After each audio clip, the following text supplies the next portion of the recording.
സൂത്രനും ശരുവും. എന്റെ കാട്ടുമുത്തപ്പാ, ഇടികൊണ്ട് നടുവൊടിഞ്ഞതാ.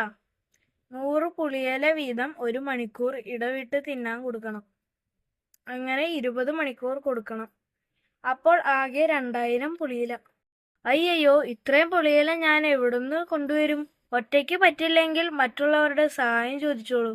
അതായത് പുളിയിലയും കണ്ടുപിടിക്കണം, മറ്റുള്ളവരെയും കണ്ടുപിടിക്കണം. 2 പുളിയില ഞാൻ കൊണ്ടുവരാം, ബാക്കിയോ? ഐഡിയ! ഇവിടെ ഒരു ബോർഡ് എഴുതി വെച്ചാലോ? പുളിയില തന്ന് സഹായിക്കണം എന്ന് എഴുതി വെച്ചാൽ മതി. ബോർഡ് കാണുന്നവരൊക്കെ പുളിയിലയും കൊണ്ടുവരും. അത് ശരിയാ. സൂത്രനെ കടിയൻ സിംഹം ഇടിച്ചു, നടുവൊടിച്ചു. മരുന്നിന് പുളിയില തന്ന് സഹായിക്കണം.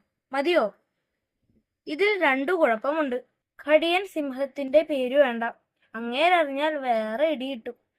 പിന്നെ സഹായിക്കണം എന്ന് ഒരു 3 തവണയെങ്കിലും എഴുതണം, ഇഫക്റ്റ് കൂടും. ഞാൻ പുളിയില കൊണ്ടുവരാം. ഞാൻ ഇത് തിരുത്താം. ഇനി കുറച്ച് പുളിയില ഞാനും കൊണ്ടുവരാം. ബോർഡിൽ കണ്ടതുപോലെ ചെയ്തിട്ടുണ്ട്. ഹിഹി. ഞാനല്ലേ പറഞ്ഞത് സഹായിക്കണം എന്ന് 3 തവണ എഴുതാൻ. സൂത്രനെ ഇടിച്ചു സഹായിക്കണം, നടുവൊടിച്ച് സഹായിക്കണം, മരുന്നിന് പുളിയില തന്ന് സഹായിക്കണം.